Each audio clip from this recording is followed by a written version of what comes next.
comments. Say something. No comments before the match. Are you sad? Okay. First match we are winning. Second match you are winning. Okay. Third match I don't know.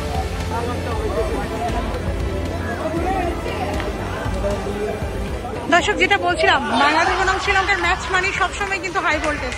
আজ এই ম্যাচটিতেও কিন্তু বাংলাদেশ যখন জয়ের সম্ভাবনা ছিল, ঠিক তখন আবার তারা ম্যাচটা বের করে নেয়। জিনাত ভালো ব্যাটিং করেন এবং তিনি চমৎকার ব্যাটিংয়ে ম্যাচটা ঠিক প্রায় বের করে এনেছিলেন, কিন্তু সেখান থেকে আবার মুস্তাফিজ বাংলাদেশকে হাতের মুঠোয় জয় এনে দেন। তো সব মিলিয়ে এক্সাইটমেন্ট ছিল চরমে এবং সব দর্শকরাই খুবই উপভোগ করেছেন ম্যাচ।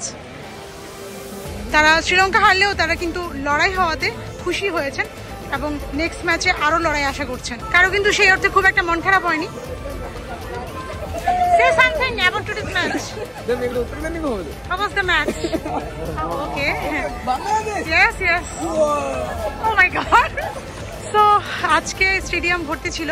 প্রথম ম্যাচে পুরোপুরি স্টেডিয়ামে ফুল মানুষ ছিল না, কিন্তু আজকে ফুল প্যাকেট ছিল কলম্বোর এই প্রেমাদাসা স্টেডিয়াম।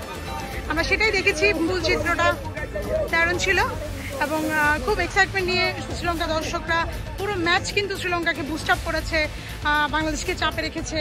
বাংলাদেশ তারা মানে স্লোগান তুলেছে, শ্রীলঙ্কারকে পুরো ম্যাচেই তাতিয়ে রেখেছে, কিন্তু সব চাপ সামলে বাংলাদেশ অবশেষে পেয়েছে স্বস্তির জয়। শ্রীলঙ্কার কলম্বোর প্রেমাদাসা স্টেডিয়াম থেকে হিমু আক্তার, দেশকাল নিউজ।